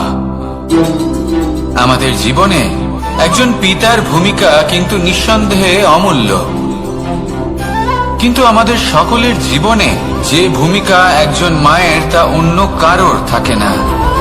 একজন মা একাই সন্তানকে বড় করতে পারেন, সংস্কারী করে তুলতে পারেন, তার জন্য পরিশ্রম করেন। আর এত কিছু কাজ করার পরেও তার কাজের জন্য তিনি প্রশংসা অবশ্য পান না। উল্টে যদি সেই সন্তান অনুচিত পথে চালিত হয়, অনুচিত কর্ম করে, তখন সেই মাকেই অপবাদের পাত্র হয়ে উঠতে হয়। আমাদের জীবনে মায়ের যোগদান কতটা সেটা বুঝুন। আপনাকে বড় করে তোলার জন্য উনি কতটা পরিশ্রম করেছেন সেটা বুঝুন। আজ থেকে, এখন থেকে, এই মুহূর্ত থেকে মাকে সম্মান করতে শিখুন। যখন সময় পাবেন, যখন সুযোগ হবে, তখন তার প্রশংসা করুন, ওনারও ভালো লাগবে। আর মায়ের এই মমতার জন্য, তার এই ভূমিকার জন্য আসুন সবাই মিলে আমরা তাকে প্রণাম করি, আর সকলে মিলে ভালোবেসে বলি রাধা রাধা।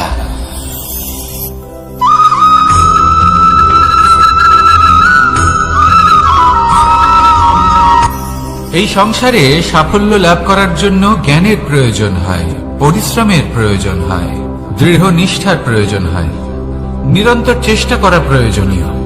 কিন্তু আরো কিছু আছে যা অত্যন্ত প্রয়োজনীয় এবং গুরুত্বপূর্ণ। তা হলো ভালো বন্ধু। তাদের থাকা অত্যন্ত প্রয়োজনীয়। যদি ভালো বন্ধু থাকে তাহলে সময় এলে তারা ঢাল হয়ে আপনাকে সুরক্ষা করবেন। সময় এলে অস্ত্রের মতো শত্রুকে সংহারও করবেন।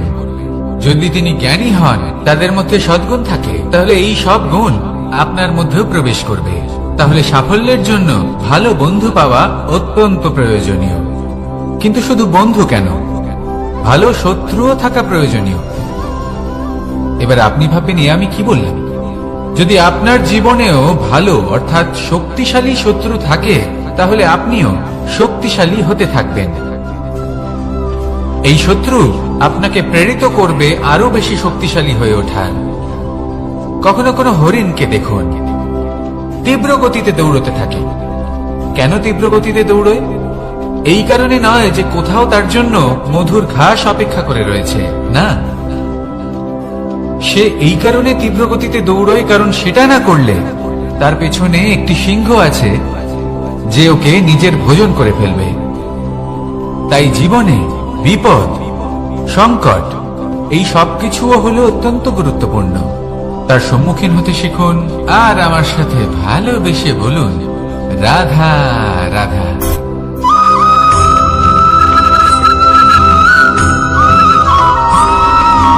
কথায় আছে, প্রত্যেক পুত্র তার পিতার প্রতিচ্ছবি হয়। আর সমস্ত প্রতিচ্ছবি চায় যেন সে তার অস্তিত্ব প্রাপ্ত করতে পারে। পুত্র চায় সে যেন তার পিতার মতো হয়, বা কখনো কখনো তার থেকেও শ্রেষ্ঠ হয়। সেটা কোনো অনুচিত ব্যাপার নয়। অনুচিত তখন হয় যখন পুত্র নিজের পিতার মতো হবার স্বপ্ন পূরণ করতে গিয়ে বা তার থেকেও শ্রেষ্ঠ হওয়ার স্বপ্ন পূরণে অনুচিত পথের আশ্রয় নেয়। কারণ তারপরে সে তার পিতার গুণগুলি আত্মসাৎ করতে চায় না। সে শুধুই এটা চায় যে সংসারের চোখে যেন আমি শ্রেষ্ঠ প্রমাণিত হই। এটা অনুচিত। সংসারে এমন অনেক মানুষ আছেন যারা এই কারণে শ্রেষ্ঠ হওয়ার চেষ্টা করেন যাতে তার পরিবারে তার পিতার সম্মান বৃদ্ধি পায়। এমনও মানুষ থাকেন, আর এটাই হলো পার্থক্য উদ্দেশ্যের। মনে রাখবেন, যদি আপনার উদ্দেশ্য শুভ হয় তাহলে পথও শুভ হবে, যদি আপনার উদ্দেশ্য অশুভ হয় তাহলে পথও অশুভ হবে। তাহলে নিজের পিতার মতো হবার চেষ্টা অবশ্যই করুন, তার থেকেও শ্রেষ্ঠ হওয়ার চেষ্টা অবশ্যই করুন, কিন্তু মনে রাখবেন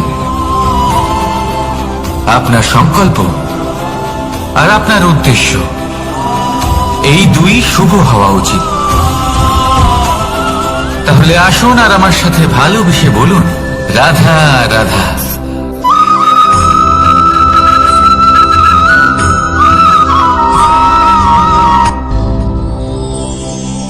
শিশিরের বিন্দু পাতার ওপর পড়ে আর তার গায়ে লেগে থাকে। পাতা তাকে শুষে নিতে পারে না, আর শেষ পর্যন্ত সে ঝরে পড়ে যায়। অন্যদিকে রয়েছে মেঘ এবং চাতক। এদের মধ্যে অনেক দূরত্ব থাকে। মেঘ থাকে আকাশে আর চাতক থাকে ধরিত্রীতে।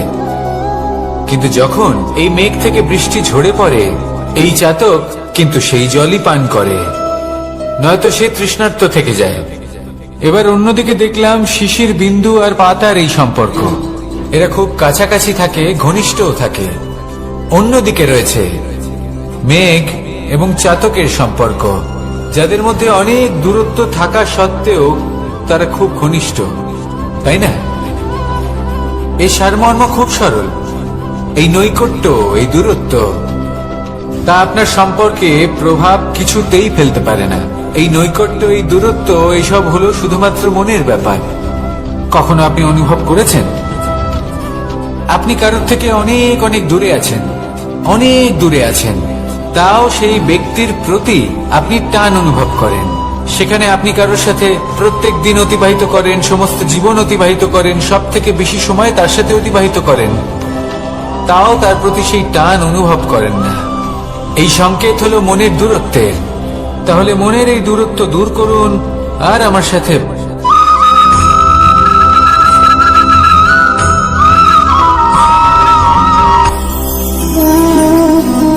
শক্তি এক অত্যন্ত বিচিত্র বস্তু, বা বলতে পারেন অনুভূতি। পিতা সবসময় চান যেন তিনি তার শক্তি পুত্রকে। আসুন আপনাকে সহজে বোঝাই। যদি আপনি সুপাত্র হন আর আপনাকে শক্তি দেওয়া হয়, তাহলে আপনি সেই শক্তির গুরুত্ব বুঝবেন, কোথায় সেই শক্তি প্রয়োগ করা উচিত সেটা বুঝবেন। আর এটা যেহেতু অর্জন করা শক্তি হবে, সেই শক্তির অপব্যবহার হবে না। কিন্তু যদি এই আপনি কুপাত্র হন আর যদি আপনাকে এই শক্তি দেওয়া হয়, তাহলে কি হবে? দেখতে গেলে এই শক্তি আপনি দান হিসেবে পেয়েছেন, তাই না আপনি এই শক্তির গুরুত্ব বুঝবেন আর না এর প্রয়োগ আপনি জানবেন। তার অপব্যবহার হওয়া সুনিশ্চিত। তাই যদি আপনি কোনো শক্তি অর্জন করতে চান, তাহলে আগে তার যোগ্য হয়ে উঠুন। পুত্র নয়, পাত্র হয়ে উঠুন। আর আমার সাথে ভালোবেসে বলুন, রাধা রাধা।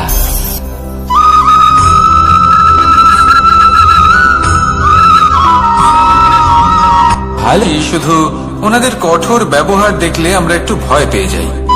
এবার ওনাদের এই কঠোর ব্যবহার আমাদের ভালো না লাগলেও অত্যন্ত আবশ্যক, কারণ মাতার থেকে আমরা যে শক্তি লাভ করি তা যেন নিয়ন্ত্রণ হারিয়ে বিধ্বংসী না হয়ে ওঠে। আমরা যেন কোনো কুপথে না চলে যাই, আমরা কখনো যেন দোষ না করে ফেলি।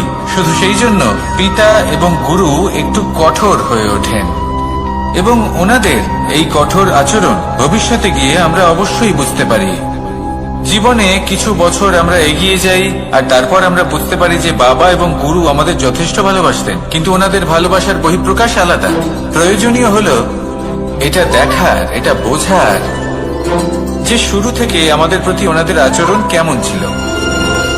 ওনাদের কঠোর হওয়ার পেছনে ওনাদের ভালোবাসাটা বোঝার চেষ্টা করুন, ওনাদের চিন্তাটা বোঝার চেষ্টা করুন, ওনাদের পথপ্রদর্শনের আড়ালে আপনার ভবিষ্যতের জন্য যে পরিকল্পনা ওনারা করেছেন সেটা বোঝার চেষ্টা করুন। তখন আপনারা বুঝতে পারবেন ওনাদের ভালোবাসাকে। আপনার মনের মধ্যে আপনা থেকেই ওনাদের প্রতি সম্মান জেগে উঠবে। নিজের পিতা এবং নিজের গুরু এই দুজনের প্রতি কৃতজ্ঞতা প্রকাশ করুন আর আমার সাথে ভালোবেসে বলুন, রাধা রাধা।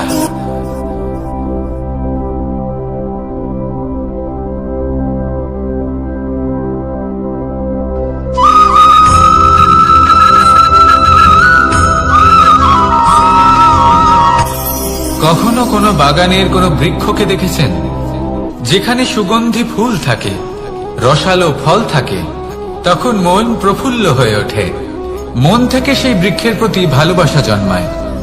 কিন্তু যিনি বাগানের মালিক, শুধুমাত্র তিনিই জানেন যে কিভাবে এই বৃক্ষকে আগলে রাখতে হয়, কিভাবে তার পরিচর্যা করলে এতে সুন্দর সুগন্ধি ফুল হবে, রসালো ফল হবে।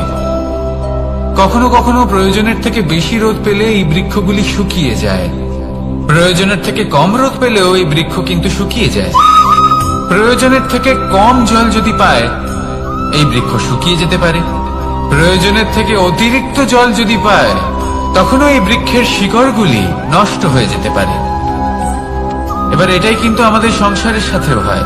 আমাদের সংসারের সকল প্রতিভাশালী ব্যক্তি, যেমন লেখক, বিচারক, প্রবক্তা, যোদ্ধা, এদের সবার ক্ষেত্রে এই কথাটাই প্রযোজ্য। যদি বেশি প্রশংসা করা হয় তাহলেও এরা হারিয়ে যাবেন। প্রয়োজনের থেকে বেশি যদি নিন্দা করা হয় তখনও তারা নত হয়ে পড়বেন।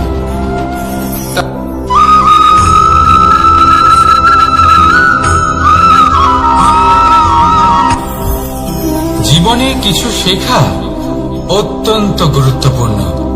এবার কি কি শিখতে হবে সেই সব শেখানোর জন্য অনেক শিক্ষক রয়েছেন, কিন্তু কি শিখবেন না আর কি করবেন না এটা আমাদের নিজের অভিজ্ঞতা দিয়ে শিখতে হয়। কিন্তু তার মানে এটা নয় যে যদি আপনাকে শিখতে হয় যে আগুনের তাপ কতটা, আপনাকে আগুনের মধ্যে হাত দিতে হবে। না, অন্য কারোর অভিজ্ঞতা দ্বারাও শিখতে পারেন। প্রশ্ন শুধুমাত্র একটাই যে আপনি কি শিখতে চান নাকি চান না। যদি আপনি এটাই ভাবেন যে আমি শুধুই নিজের অভিজ্ঞতা দ্বারাই শিখতে চাই, তাহলে জীবনকাল ছোট মনে হবে, অনেক কিছুই শিখতে পারবেন না। তাই নিজের সাথে সাথে বড়দের অভিজ্ঞতা দ্বারাও শেখা শুরু করে দিন, এই সংসারের অভিজ্ঞতা দ্বারা শিখতে শুরু করে দিন। আর এটা নিশ্চিত রূপে শেখা আবশ্যক যে কখন কি করবেন না, কোথায় থামতে হবে আর কোথায় থামবেন না। তাহলে আসুন আর আমার সাথে ভালোবেসে বলুন, রাধা রাধা।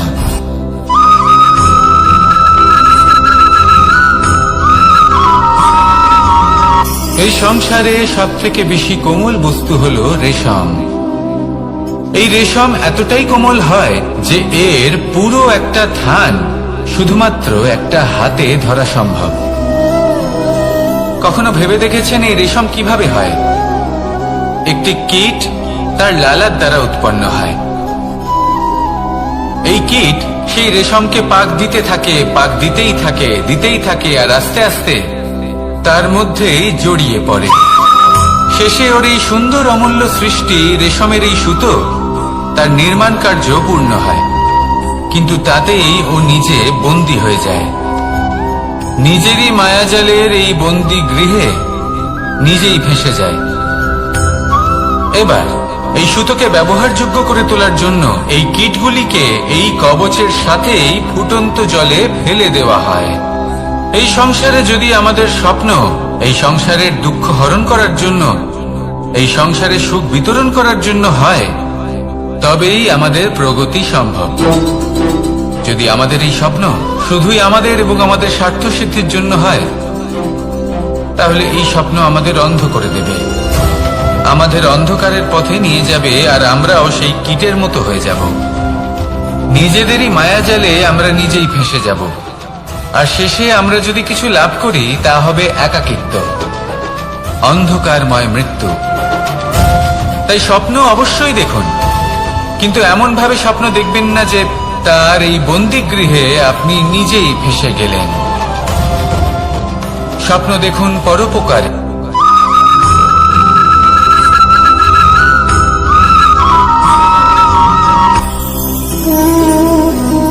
শক্তি এক অত্যন্ত বিচিত্র বস্তু, বা বলতে পারেন অনুভূতি। পিতা সবসময় চান যেন তিনি তার শক্তি পুত্রকে। আসুন আপনাকে সহজে বোঝাই। যদি আপনি সুপাত্র হন আর আপনাকে শক্তি দেওয়া হয়, তাহলে আপনি সেই শক্তির গুরুত্ব বুঝবেন, কোথায় সেই শক্তি প্রয়োগ করা উচিত সেটা বুঝবেন। আর এটা যেহেতু অর্জন করা শক্তি হবে, সেই শক্তির অপব্যবহার হবে না। কিন্তু যদি এই আপনি কুপাত্র হন আর যদি আপনাকে এই শক্তি দেওয়া হয়, তাহলে কি হবে? দেখতে গেলে এই শক্তি আপনি দান হিসেবে পেয়েছেন, তাই না আপনি এই শক্তির গুরুত্ব বুঝবেন, আর না এর প্রয়োগ আপনি জানবেন। তার অপব্যবহার হওয়া সুনিশ্চিত। তাই যদি আপনি কোনো শক্তি অর্জন করতে চান, তাহলে আগে তার যোগ্য হয়ে উঠুন, পুত্র নয় পাত্র হয়ে উঠুন। আর আমার সাথে ভালোবেসে বলুন, রাধা রাধা।